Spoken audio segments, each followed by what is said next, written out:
This is our land, the bountiful soil of Canada, stretching from the green farmlands of the Fraser Valley to the back concessions of Ontario, from the yellow expanse of the prairie to the farms of Quebec and the east. As winter ends, the land is ready with its men and its machines to produce more than ever of the staple crops that have made Canada one of the great agricultural countries of the world.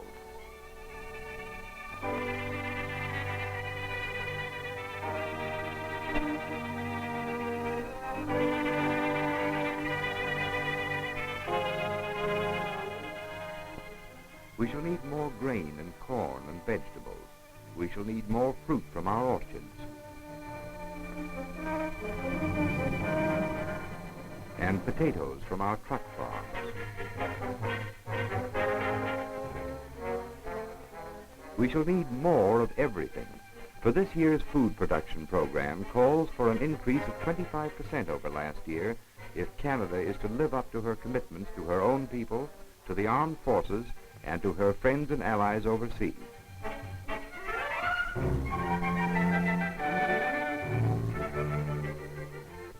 From our ample stocks of farm and ranch, a land in arms looks to the men of the land to supply the greatest of all the sinews of war, food.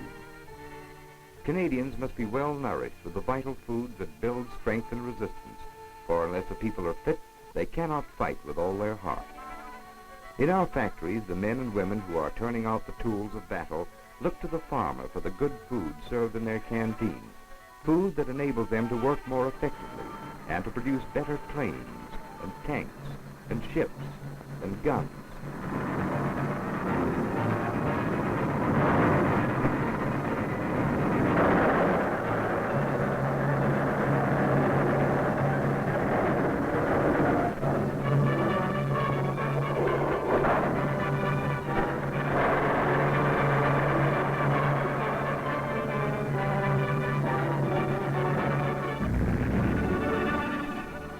As the farmers get out onto the land and preparations go forward for another rich harvest, they realize that they are the backbone of a nation in arms. The hard red grain from the prairies goes east and west to feed the working men in the cities and industrial towns. The products of the dairy farms in British Columbia and Ontario fill the housewife's basket from Sydney to Nanaimo. Every fresh-killed carcass from the foothills and the farms of Quebec provides meat for a people working as they've never worked before. But even greater than the needs of the civilian population are the needs of the armed forces, the tough young men who stand among the finest soldiers of any nation. From our farms comes the energy needed for the quick rush, the hard thrust of muscle behind steel, and the daring jump.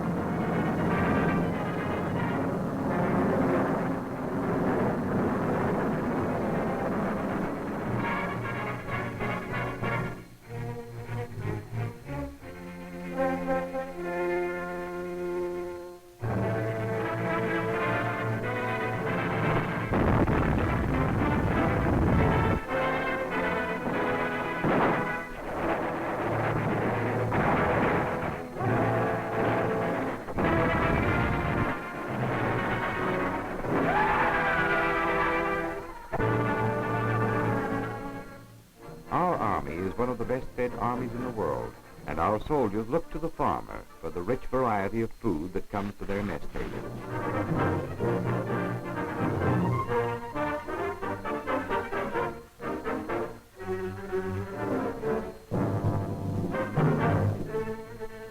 The Canadian soldier eats 15% more food than the civilian, and better food. He must be in top-notch condition for the great battles now in the making. The Army, as in all wars, still marches on its stomach, and a well-fed soldier is a contented, efficient fighting man.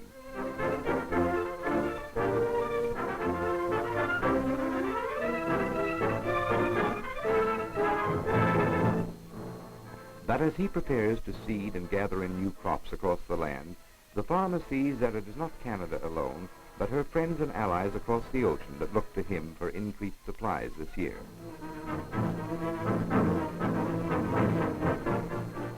Loaded onto vessels waiting at our ports is food for the Army overseas, for Britain and Russia and Australia and the other peoples of the United Nations fighting the battle of freedom,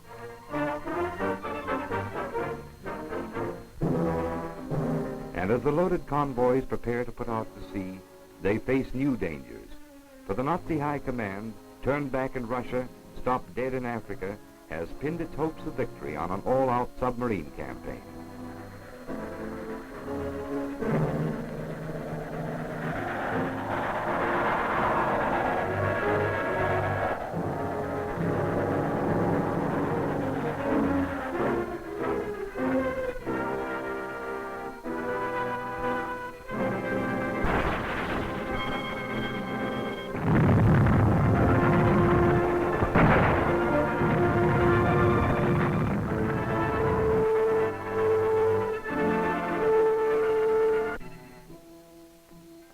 And across the gray Atlantic lies the trail of wasted food that might have gone to fill the mouths and strengthen the hearts of our allies.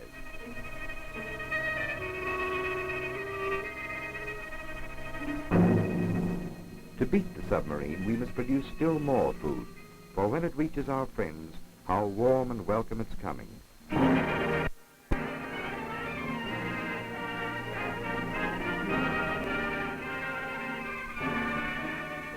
As the bales of grain and meat swing off the ships at the dockside, they put fresh heart into the men and women of Britain and Russia.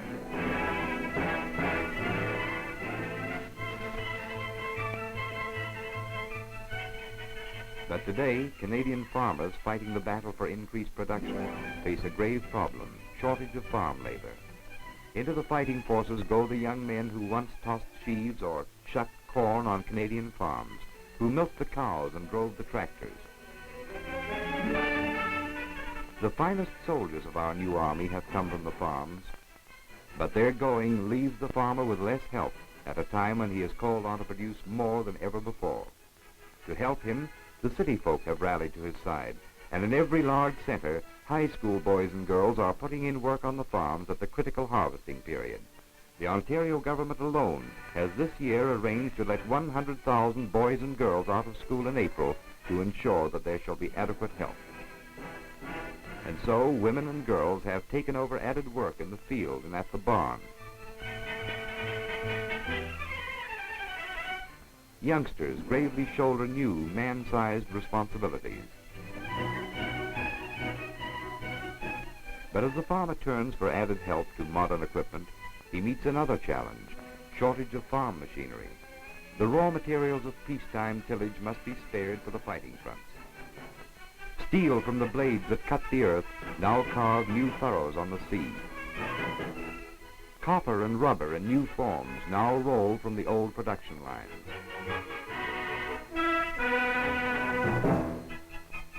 Factories which a year ago made tractors and binders today turn out the tools of a more deadly sowing and a grimmer harvest.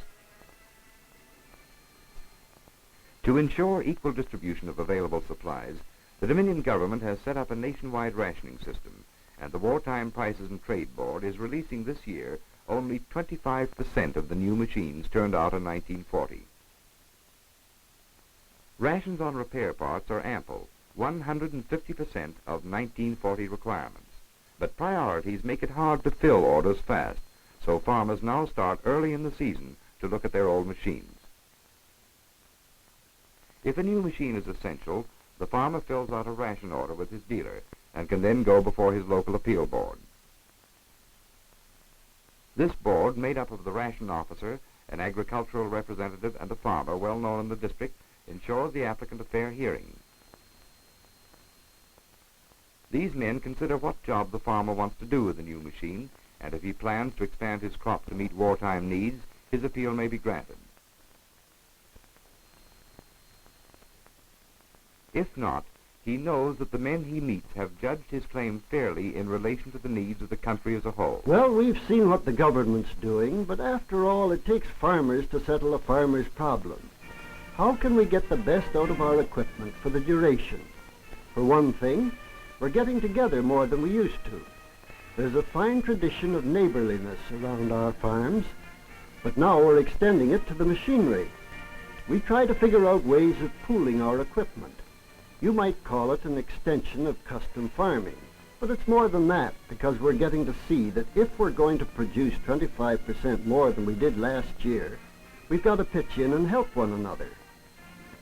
Other days, we'd use the same combine to harvest the crop, but now we'll be doing it with lots of other machines, making a roundup of all the equipment in the community and parceling it out among us where it'll do the most good. We can't afford to have a single idle machine lying around the farm these days. Equipment past repair we can turn in for scrap. But even the old wreck that's laying out in the fields, we can take along to the local dealer so he can have a look at it and call in the expert assistance of the serviceman. Now's the time to let the dealer know just what you need, because he can get the parts for you, if you tell him what's wanted, good and early. The dealers have precious little new machinery to sell, so they're going all out to help the farmer get his parts and replacements. Yes, she'll do. The old wheel comes off, she gets a new one, with another reconditioned frame. With good greasing, cleaning, and lubrication, she'll cut a lot more acres yet. As to care of our own equipment, and useful gadgets and wrinkles around the farm, well, a lot of us are attending the short courses put on by the provincial departments of agriculture. We get together in the local hall in groups from 25 up to 100 and go back to school again for the day. The ag rep and the serviceman point out little tricks like keeping the mower blades sharp or getting the gears meshing completely to take up wear. They show us the proper splicing for the ropes at the barn door and the well. Afterwards, we ask questions and listen to what our neighbors have to say. There's some of us, of course, that can't get to the meeting, but every farmer can make a simple checkup on his equipment, so it'll be in first-class condition come the spring, and so he'll get the most use of it when it goes out onto the land. Take the knife of an old mower. You can watch out for loose blades that need new rivets, for broken blades or edges worn down to points that'll have to be squared off again. You may find a loose part in your disc harrow gang, a worn bearing that'll have to be renewed. Better to find it early than late. And when you order new parts, a careful description of the serial number and the make and year of the machine prevents a lot of mistakes and delays that will catch up with you at the wrong time. Old machines will last longer if you check the parts that get most wear. In a manure spreader with pawl and ratchet wheels, the driving pawls, or what we call the dogs, often get badly messed up. When you take off the driving cup, you may find a spring missing, and the dogs all worn. So you get fresh ones from your dealer, grease the teeth, fit the pawls on, and it works as good as new. There's no difficulty about parts as long as you order early, because we can call on 150% of 1940 requirements. The wrench is a handy tool for giving new life to an old machine. It's a wise man that knows where to check for any signs of looseness. The beam bolts of a plow, the bolts on mower frame and brake, and you can test the tightness of your cutter bar guides and adjust them with a socket wrench. A monkey wrench makes all the difference between a rattling part and an efficient brake.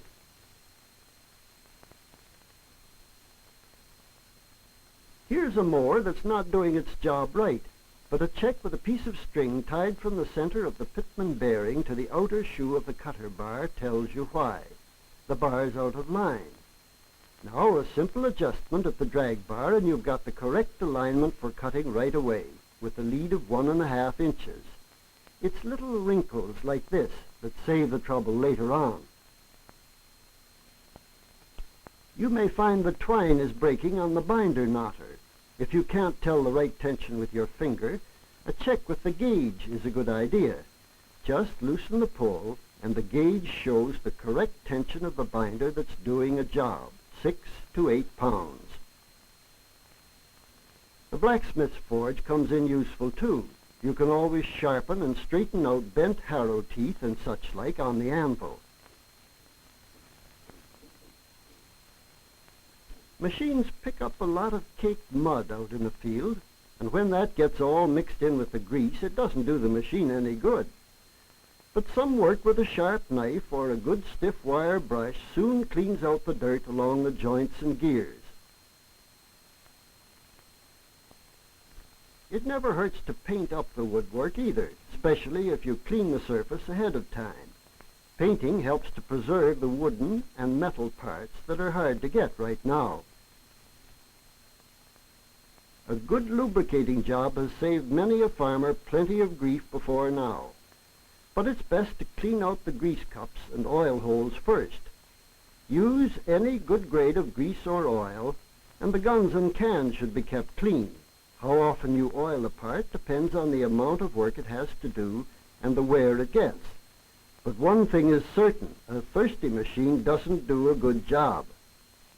It's a smart idea when storing to smear a coating of grease or old crankcase oil over bright surfaces like the mold boards and the plowshares.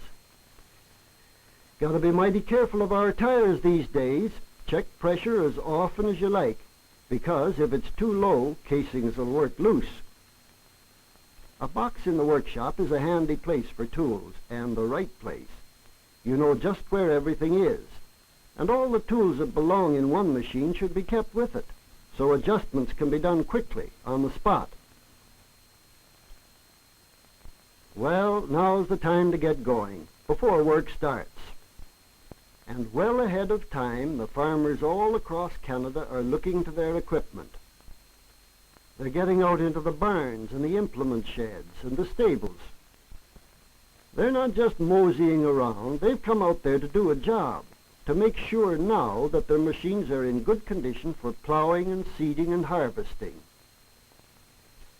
We've got to carry on this record year, just like our neighbors across the line, with the bare minimum of new equipment. The farmers north and south of the border have the same rationing system, and that's only right, because we're all pulling together in the same fight. Taking care of our machines, we're going to find that after the war, we'll be able to farm better and more economically than we did before. Like the fellow said the other day, talking about increased production and scarcity of machines. Well, he says, there'll be a lot of hollering, but the crop will go in and the crop will come off. I guess that's about the size of it. The way the farmer sees things, it's got to go in and it's got to come off, because that's the only way we're going to win the war.